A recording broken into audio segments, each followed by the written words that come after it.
This is India Global. I'm Gaurie Dwivedi. We start Thursday evening's edition with headlines coming in. First up, UK Prime Minister Keir Starmer announces big plans in terms of NHS, says he's abolished NHS England, and the UK government is now going to bring health services back under democratic control. That's the announcement from the Prime Minister. Top Putin aide rejects any short-term ceasefire to end the Russia-Ukraine war, and he says that the proposed truce only a temporary respite for Ukraine. Foreign ministers of G7 countries huddle in Quebec for a two-day summit. The G7 summit comes amidst growing US-Canada trade war. UN Secretary General Antonio Guterres in Dhaka for a four-day visit to focus on Rohingya refugee camps situation. Awami League calls for probe into human rights violations. Will Guterres look into what all has happened in Bangladesh under Mohammed Yunus's watch? SpaceX launch to bring astronauts home has been postponed. Sunita Williams' return to Earth has been delayed yet again.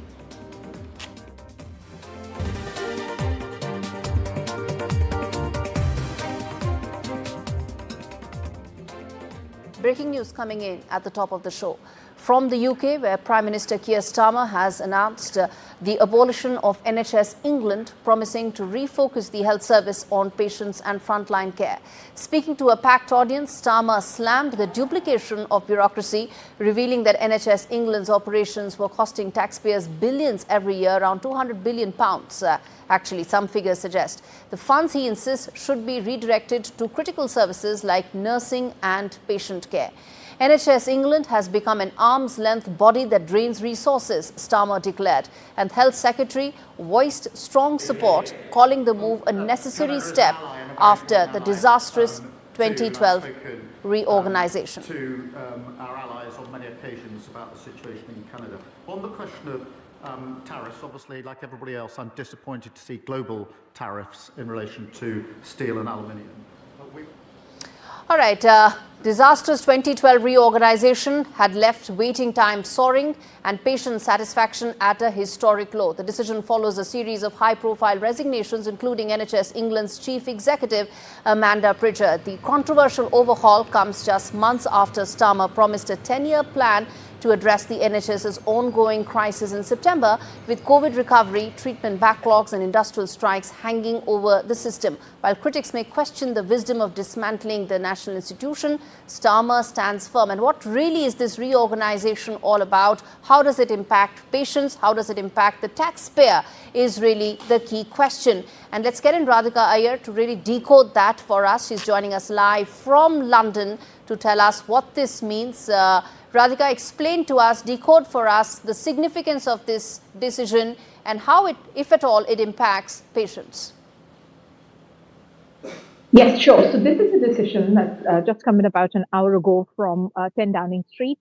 UK Prime Minister Sir Keir Starmer has scrapped NHS England with a view that this NHS, which is an abbreviation for National Health Service here in the UK, which began in 2013 when the Tory government was in power, was actually introduced as a way of, in a sense, a public service which can run from an arm's length distance of the government to be able to make it more efficient.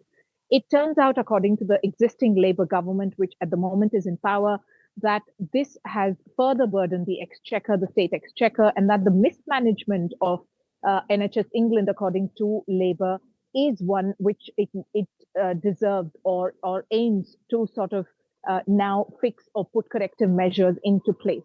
So what this means basically is NHS, which is National Health Services, which is a system, a social system, a public system of health, which exists and has been existing in the UK for several years, will now be under the purview, the review, the remit of the UK government. This particular transition from NHS England, which is a private trust, to be moved into the government's fold may take up to 2 years, but the aim is one, to save costs for the government. But the bigger aim and the more important aim, which is seen as one which is a socialist and a public policy is that to reduce waiting times that patients often suffer. In any public system, in any growing democracy, in any growing country with a growing population, waiting times are quite common. To be able to meet with a doctor or a nurse for a health-related issue has been a big task for people living in the UK, but it has become even further heightened after COVID, after Brexit, and after several immigration issues that cropped up. But Indeed. further to all of that, the Labour government, of course, claims that it was the Tories' indecision or the lack of planning in the decision of making it a Congo body to make NHS run in a style rather autonomous from the government. And the aim is to bring down the waiting times. It will be interesting Indeed. to wait and see how smooth this transition is and whether waiting times Radhika. and 100 million could be saved every year. Right. Radhika, Starmer said that we're making tough choices that prioritize people, not politics. And there are some reports that seem to indicate that the fact that NHS will now be completely under the government's control and the arm's length body would not be there could actually mean more politicization of the entity. Decode that for us and put that in perspective. Well, it is a Labour government. It is going to focus on having public health systems under its remit. Like any Labour policy would. And that's particularly the reason why critics may say that this further gives full control for the government to make NHS run as if it's their own pet baby. However, there have been sort of evidences to show that the waiting periods have been awfully long. There have been evidences to show that there has been excessive spending by the NHS over the last several years. However, there is also not parallelly an increase in the pay structure for doctors, particularly for high-performing doctors. And of that, just as a reminder, a gentle reminder, and not so gentle actually, the Indian workforce in the NHS is not to be sort of ignored at this stage. At least 8% of the top senior doctors in the NHS are Indian doctors who have also been joining the bandwagon for an increase in pay structure. So the several problems that have been ailing the health of the NHS have now been put forth. Is this going to be a political battle, or will there be genuinely some sort of a corrective measure that is put in place?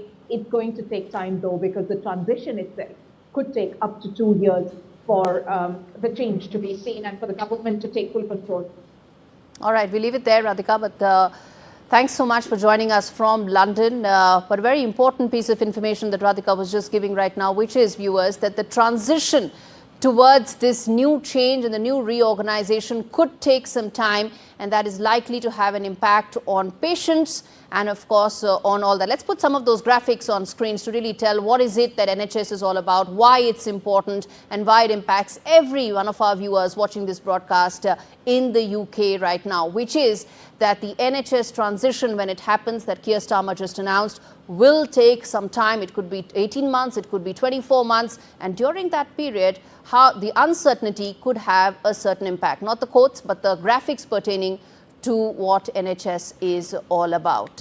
We should put that for our viewers to have more clarity on what this means. All right, let's shift focus now, turn our attention to the fiery exchange of words that's taking place when it comes to Russia, Ukraine. Well, the envoy for Russia, Ukraine from the US was hoping that when he touched down in Moscow, he could probably get some sort of a deal. But, well, Russia has thrown cold water on any such proposal or a 30-day ceasefire that Ukraine and the US were contemplating, calling it nothing but a temporary reprieve for Ukrainian forces. Kremlin aide said that any such plan is not going to be acceptable. Steps that merely imitate peaceful actions are not needed, essentially signaling that Moscow's firm rejection of a proposal in its current form. So, as former Trump envoy touched down in Moscow for peace talks only hours ago to a rather rude shock, Russia has made its stance absolutely clear. It's not interested in a quick fix. While Ukraine has shown willingness to accept the ceasefire, Moscow sees no reason to freeze the battlefield, especially with recent gains tipping in their favor. Moscow is reportedly pushing for a laundry list of maximalist demands. What do they include? Well, demilitarization of Ukraine, and when it comes to the Western military 8, making clear that any ceasefire hinges on significant concessions that have to be made. Foreign Ministry spokesperson, in fact, warned that Moscow would not tolerate foreign peacekeepers in Ukraine, another key demand that is there, promising a strong response if at all they are deployed. With Putin focused on what he calls the root causes of the conflict, it remains to be seen whether any of these talks could lead to anything constructive, any movement forward. Russia's demands are threatening to drag the negotiations on for much longer. Battlefield victories continue for Moscow, and so does its hard-line stance. Where does this take the war? Is it something that's going to go on for long? Before we go and delve into that in greater detail, listen in to this soundbite coming in from Kremlin. Никаких нет сомнений, что достаточно скоро Курская область будет освобождена. Okay, let's get in a live guest joining us from Ukraine.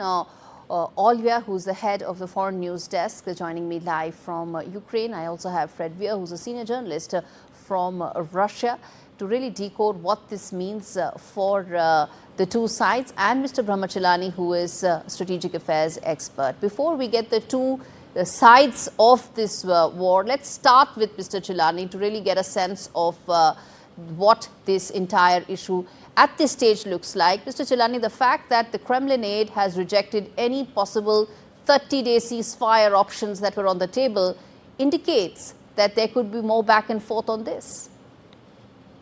You're right.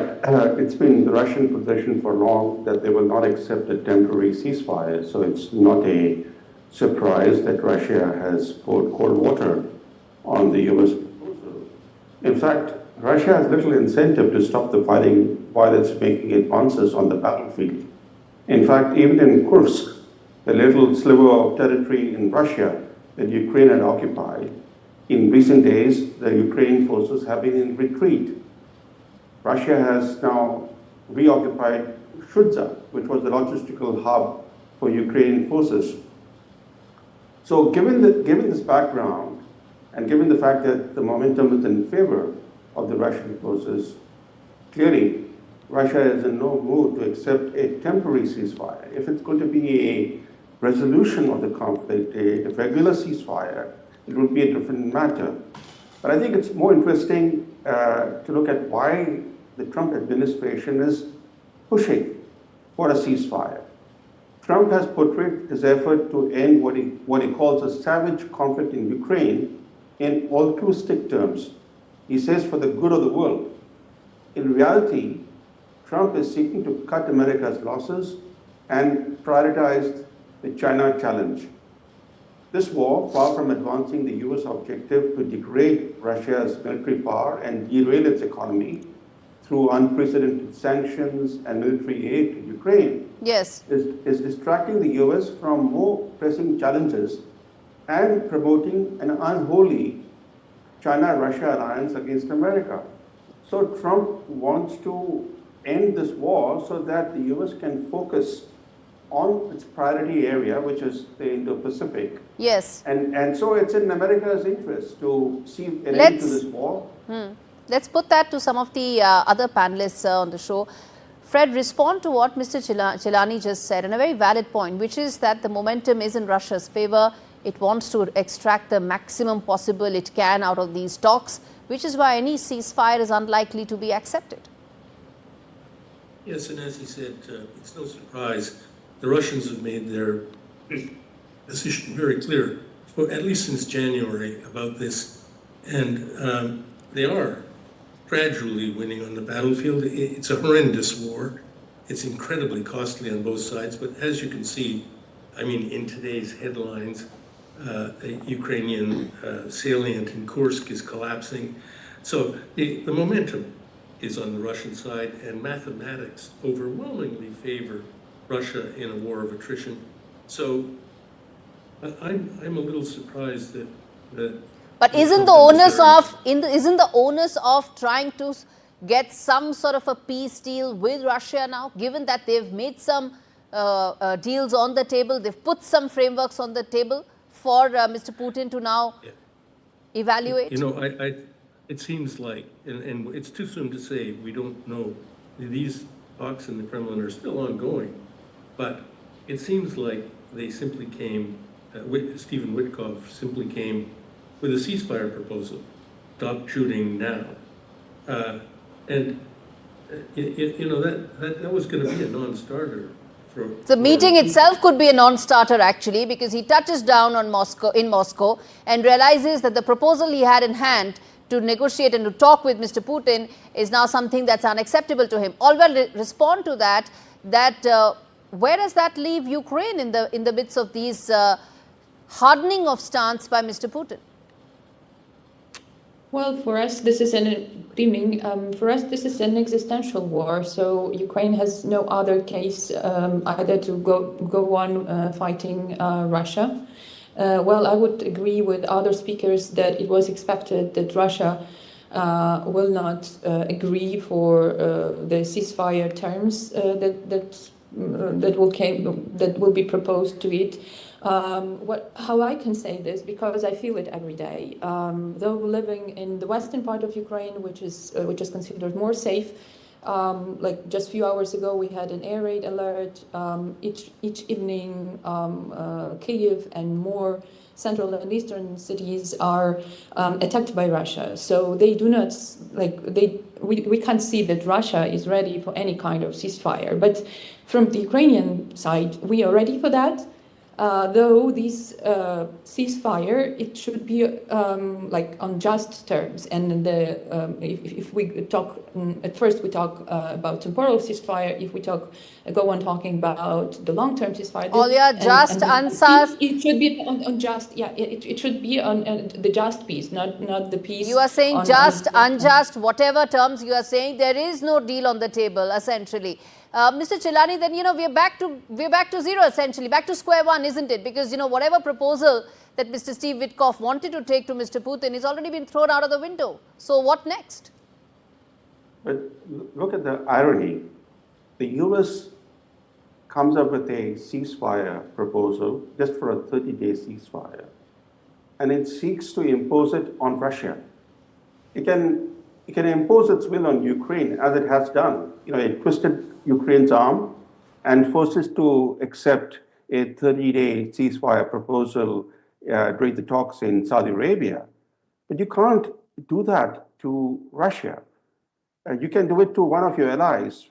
Today, the most striking thing about this war is that the unity in the West over the Russian invasion of Ukraine, that unity has collapsed, because now there is a clear split between Europe and the United States. And then we have the Global South. The Global South, since the beginning of the war, has remained largely unified in seeking an early negotiated end to the war, largely because the Global South has a stake in the early end to the war. It has been hit hard by the international fallout. The war has jacked up international energy and food prices and disrupted the world economy. But it's a small or vulnerable developing nations with limited foreign exchange that have borne the brunt of the economic fallout from the Ukraine war. So we have a very divided world today. And in this divided world, for the US to seek to impose a proposal on Russia seems somewhat odd. I'm hardly surprised that the Russians have treated it with scorn, because the way to end a war is to privately negotiate. Yes, and not to seek maximalist demands. Absolutely, not to seek maximalist demands. I'm afraid I have to end this here. Thank you so much. The pace at which things are changing, I believe we are going to continue these conversations sooner than we realize. Thank you so much, all three of you, for joining me on this edition of India Global.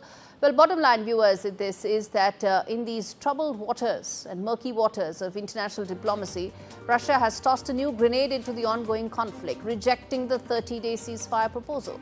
As the US treads carefully, the world watches as alliances teeter on the brink of collapse, with peace hanging literally by a thread. Zelensky stands firm. He's not willing to concede territory, but he's accepted a ceasefire.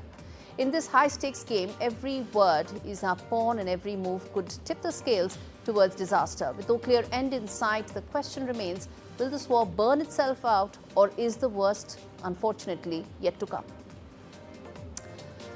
And on that note, I'm going to take a very short break, come back with more news and perspective on the other side of India Global. Stay with us.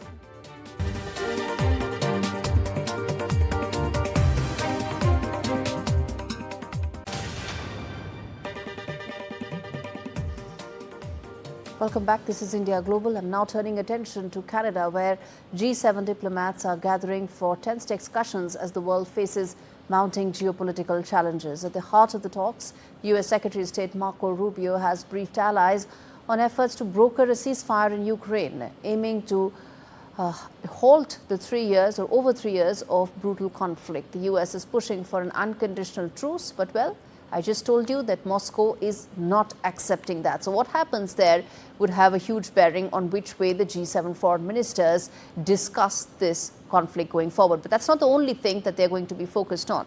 Trump's imposition of heavy tariffs is likely to dominate the G7 conversation amongst the foreign ministers, whether it's steel, aluminium, all of it, with so many retaliatory tariffs, particularly on the host country, which is Canada, which is now facing Trump tirade on multiple counts. There's also the fact that Donald Trump is very serious about annexing Canada, calling it the 51st state more than once. So as I said, the host country may see tensions with America. And as the G7 convenes, the world watches to see if diplomatic ties can withstand the weight of trade wars, territorial threats, and the fragile hope for peace in Ukraine. Let's get in Jessica Stone, who's joining us live from Washington. She's from Voice of America. Jessica, good to have you on the show. It's going to be very tense discussions at the G7 foreign ministers meeting, isn't it?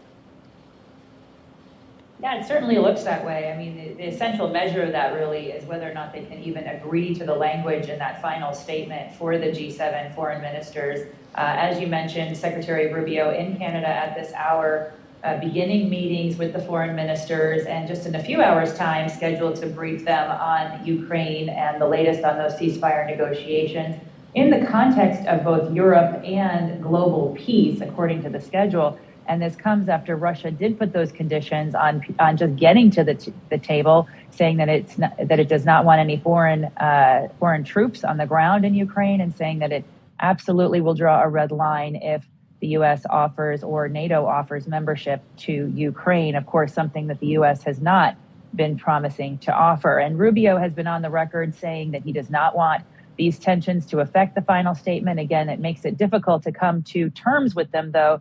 And meantime, we've got NATO Secretary General Mark Rutte here at the White House in just a few hours' time to meet with Trump, potentially to really underscore the need for NATO's involvement in all of these talks, because, of course, they haven't been at the table. All right, we leave it there. Jessica, always a pleasure to have you on the show. And on that note, I'm going to slip into a short break, come back on the other side, talk more about Antonio Guterres in Bangladesh and what it means for the country and the world. Stay with us.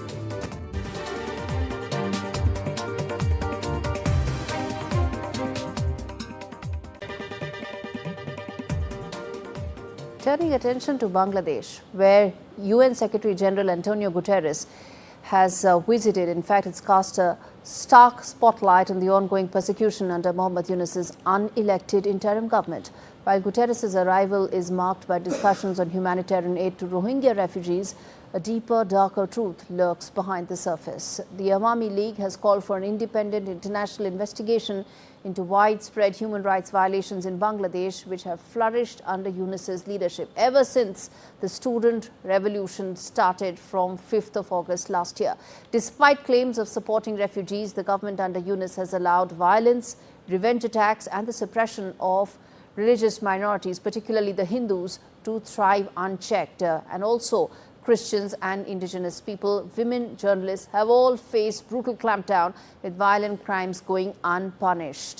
The Awami League condemned the UN's failure to address these abuses, urging Guterres to demand accountability for the continued state-sponsored oppression.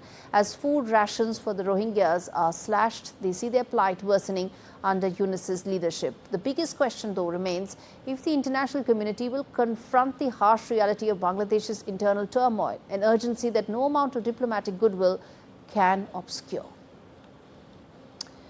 Let's now get in Veena Sikri, former High Commissioner of India to Bangladesh, Muqtadi Rashid, senior journalist with me on the broadcast. Let's try and cover as much ground as possible in this. Veena-ji, let me start with you. The fact that Antonio Guterres is there should also be a clear reminder that it is not just a specific set of people and a specific set of issues that he should be looking at, but all the attacks that have happened under Mohammad Yunus's tenure since he took over. Absolutely. I think there will be comprehensive discussions. There are two aspects, I think, which will form the fulcrum of the visit and his discussions. He's there for 2 days, tomorrow and day after, and then he leaves on Sunday early morning. The first is, of course, they're trying to bring back the focus on aid for the Rohingyas. There are about 1 million Rohingyas, and tomorrow, Friday, UN Secretary General is going to spend almost the entire day in Cox's Bazar and have an iftar dinner with about 1 lakh Rohingyas there, and also to see the situation in the camps, because there's concern that with the US financial aid cuts, the amount that is available per head of the Rohingya refugees has been slashed from US $12 per day to $6 a day. And there is a great effort now to raise this amount, and also to see how the help for the Rohingyas can go up. But I think there is also another very important aspect of the UN Secretary General's visit, which is bound to come up in all detail, which is that, as we know, that very recently the UN Office of the Human Rights Commissioner had released a report, and they had been invited by Mohammad Yunus to investigate what had happened in Bangladesh between 15th of July last year and 5th or 15th of August of last year, 2024. And that is very politically convenient that you only investigate the turmoil till Sheikh Hasina's tenure and not investigate anything further. And let's put that to Muqtadir Rashid, that, if at all human rights violations have to be investigated, they have to be investigated in its totality. It's not like after 5th of August, attacks stopped or radicals stopped their attacks on minorities or the vandalism stopped. All of that continued unabated, didn't it?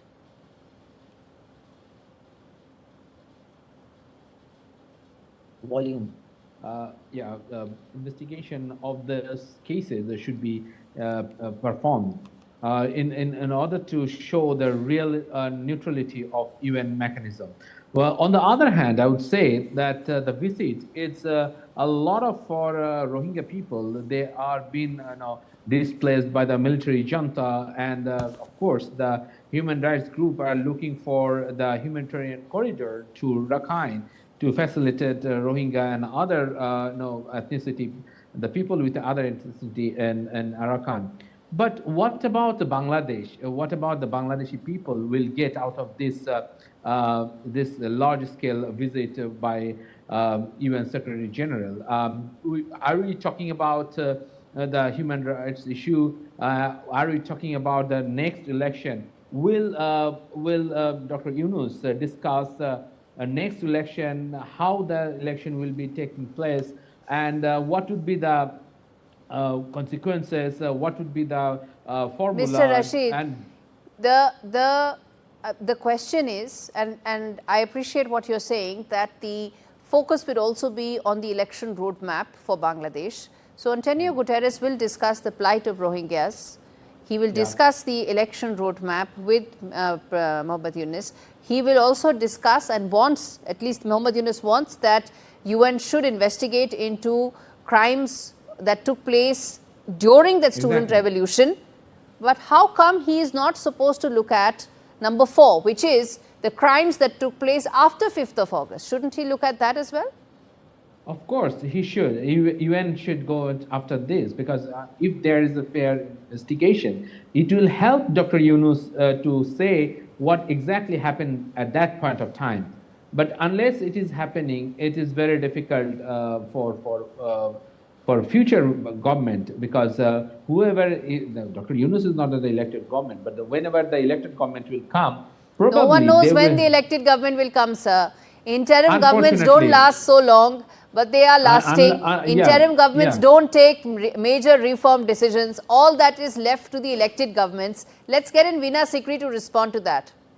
Yes, I think that this is really quite amazing that this Yunus regime really is unconstitutional. actually it has no legitimacy under the constitution, because when it was sworn in on the Bangladesh constitution, that constitution has no provision for an interim government at all.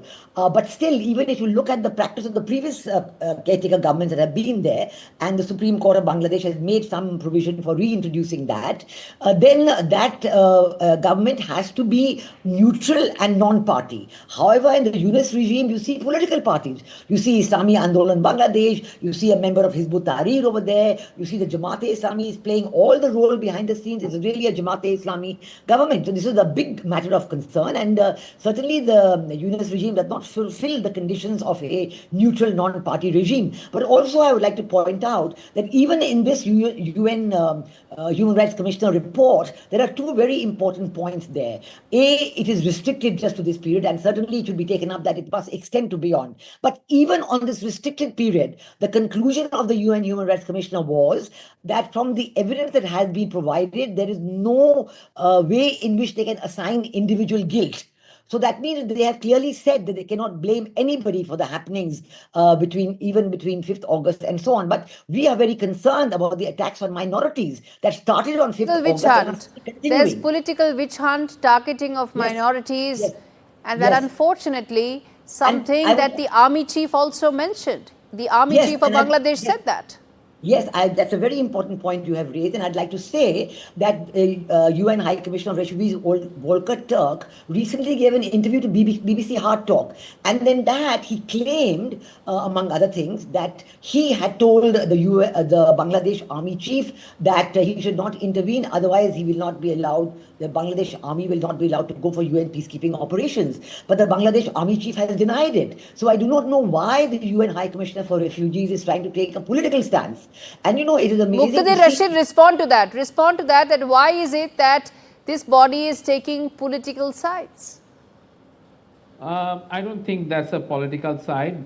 It might be his personal opinion on that, but UN has its very popular kind of image in Bangladesh, and even any other country, whoever comes to the political discourse, the UN is the only agency that has the credible footprint in Bangladesh, and we believe that UN will take its legitimate decision in days ahead, and if there is a possibility, maybe in future that the next government, whoever in power, they will allow UN to independently investigate what happened during the Yunus regime.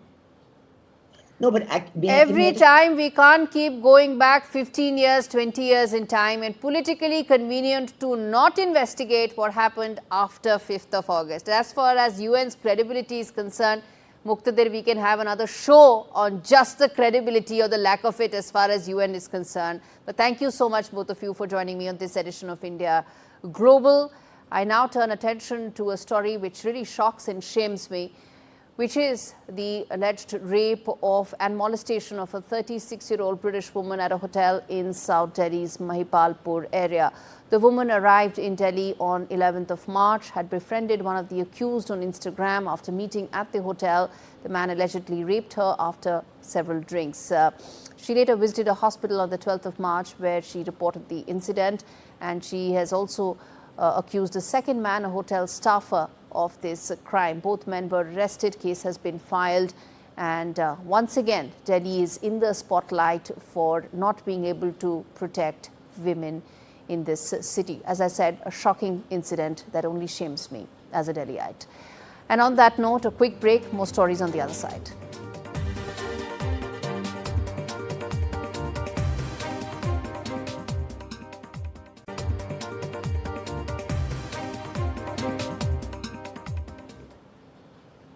This is India Global. I turn attention now to the latest as far as Sunita Williams is concerned. She went for 8 days. She stuck there for 8 months. And a NASA SpaceX mission that aimed to clear the way for the 2 stranded astronauts to get back to Earth has now been further postponed.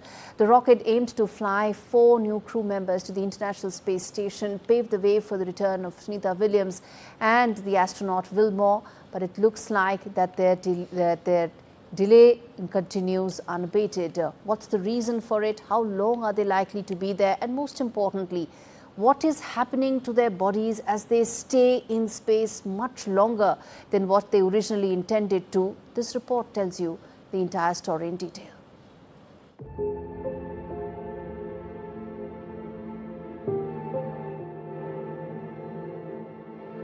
NASA postponed mission to bring back stranded astronauts Sunita Williams, Butch Wilmore. Stuck in space for 9 months. Last-minute technical issue with the rocket's launch pad. Wait to bring back astronauts launch, continues. unfortunately, due to the hydraulic ground issue. The wait to bring back astronauts Sunita Williams and Butch Wilmore continues, as SpaceX delayed a mission for the return of the duo stranded on the International Space Station. The delay was attributed to a last-minute technical issue with the rocket's launch pad.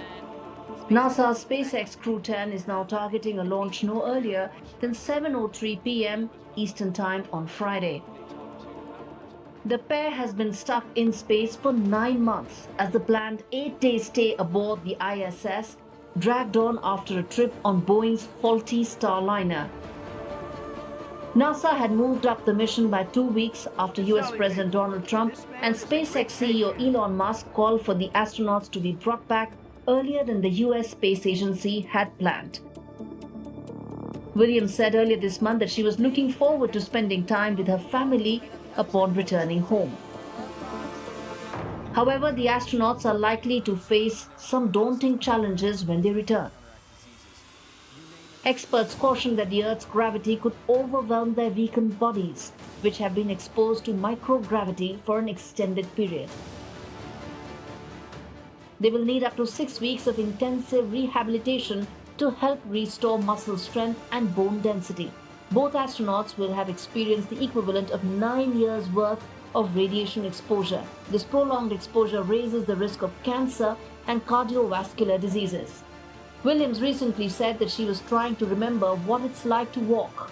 While that might seem a challenge when she returns to Earth, she will find more than 8 billion voices cheering for her when the spacecraft's light blazes across the universe. With Vishal Vivek, Bureau Report, NDTV World.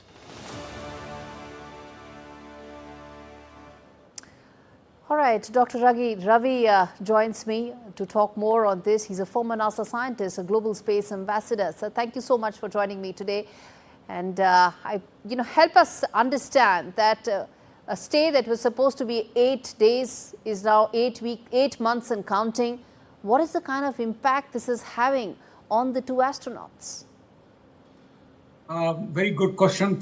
First of all, thanks for inviting me. It's a great opportunity for me to present, what we are thinking in terms of, those people. They're not really stuck in space, nor they're stranded. We have had people, even before them, staying more than 400 days actually in space, and some 374 days. Yes, it does make a big impact on the muscle and bone mass loss. Fluid shifts, which because you are not standing, all the body weight, is not taken by, the fluids go down basically, and you have a major problem with the cardiovascular system. So to compensate that, we have training exercises and make sure that, these exercises compensate for what is happening to their bodies. Now, as far as the, stay goes, yes, we have to, space travel is extremely difficult job, and launching humans is even more. I have launched 100 space shuttles with 700 astronauts, so I know safety is the utmost important, and we are not going to let safety compromise anything else. And we are always looking at the safety of astronauts first, and make sure they are safe in space. And as they come back to Earth, we are already planning to have exercises and cardiovascular studies and stuff like that. I met many astronauts as they came from, like people from Australia and stuff like that. Yes. Andy Thomas, and they do have some repercussions when they come back to Earth. But NASA has done these studies over a period of 20 years. I've been with NASA since 1986. I'm retired. 88. I'm retired. But I know about human safe. So then, Dr. Ravi, I want to ask you this: that after these astronauts come back, how long will they have to recover? How long will the process take before they are fit for another space travel expedition? Good question. I think more than 4 to 6 months should be plenty.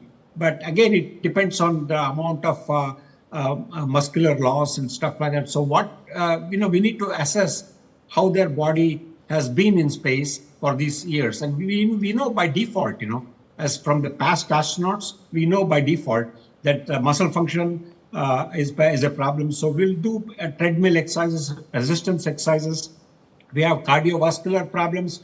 We'll do heart conditioning, neurological problems. We have vitamin D and calcium for bone recovery and things like that. So yes, we have sent astronauts back within 6 months of coming back. Finally, Dr. Ravi, at the end of the day, it is about mental conditioning. Yes, the bodies go through everything and more, but it's the mental conditioning that's important. How do you see that being taken care of after the astronauts come back to Earth?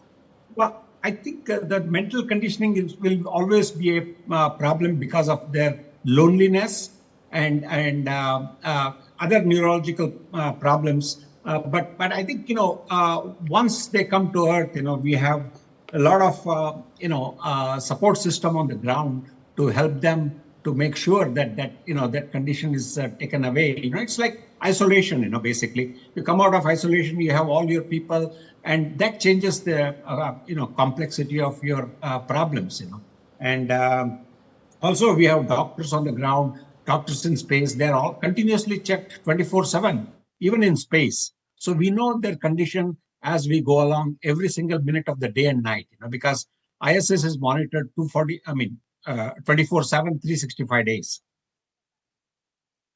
All right, we leave it there. Dr. Ravi, thank you so much for taking out the time. As I said at the beginning, which is that it was an 8-day expedition. It's 8 months and counting. It's the mental conditioning of the astronauts that's the reason why they're still there, chirpy as hell, and ensuring that their spirits remain high. Shifting focus now to Pope Francis, who's marking the 12th anniversary of his election as the leader. However, this year the festivities will look a little different. Pope Francis has been hospitalized for nearly a month with double pneumonia. On Monday, doctors said Francis is no longer in imminent danger, but there is still no indication on when he is likely to be discharged. And during his papacy, he has reformed the Vatican, issued 4 key documents, traveled to over 65 countries, canonized more than 900 saints. Francis is known for modernizing the church, including allowing blessings for same-sex couples and appointment of women to Vatican leadership roles. All right, shifting focus now to a slice of a very important and an interesting conversation I had with Professor Walter Anderson, a man who studied the RSS for over 5 decades, a man who understands the Indian American community like none other, and someone who is best to understand the relationship between the RSS and the BJP and the global optics as far as RSS is concerned. Take a look at this slice of the conversation that I had earlier with him. Today we have a very interesting guest, someone who understands the RSS very well, someone who I hope will understand the culture conversations that are taking place in India, someone who probably will be best placed to talk about the language wars that India is seeing and what it's like now for the Hindu nationalist sentiment that's really sort of peaked up in the last 2 decades or so. What is its future, and with the relationship between the RSS and Prime Minister Modi. Professor Walter Anderson, thank you so much for speaking to me on Spot On. Thank you. It's my pleasure to be able to appear on Spot On with you for this presentation. And you're right that the RSS has now become, an organization that has much more input than it thought it would have 100 years ago when it was founded. This is the 100th year anniversary of its founding, and all sorts of programs are planned. But it's also, as people look at the organization, how did it change? What is it? And you're absolutely right. It is playing an increasingly important role. And that's something in itself has some concern about, because as you become more important in the political sense, you also become subject to attacks as well. Mm-hmm. So what got you started into the research and study of RSS? Because that's not a topic that a lot of Western academics pick up. I was a graduate student at the University of Chicago in mid to late 60s, and my advisor was Professor Lloyd and Suzanne Rudolph, a very renowned Indianist, now unfortunately dead. And they had suggested to me that I pick a topic which would have relevance and where you would get in kind of on the ground floor on something, which is typically what happens with PhD dissertations. It's something that's new and started.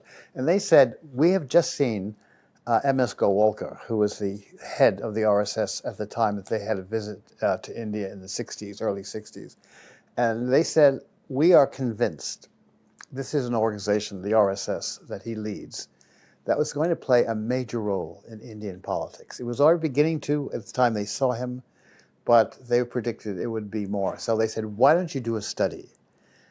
You're absolutely right. Almost nobody else has. There was only one or two that I can think of.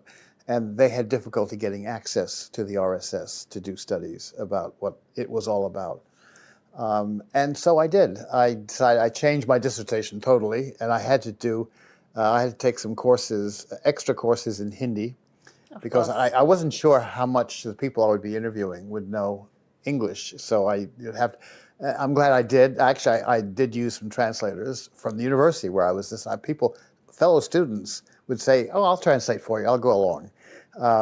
In fact, that's another story, because when I first came, I thought there would be some criticism of what I was doing, because the RSS is was then, it still is to a certain extent now, a very controversial group, but I never had any problems about that.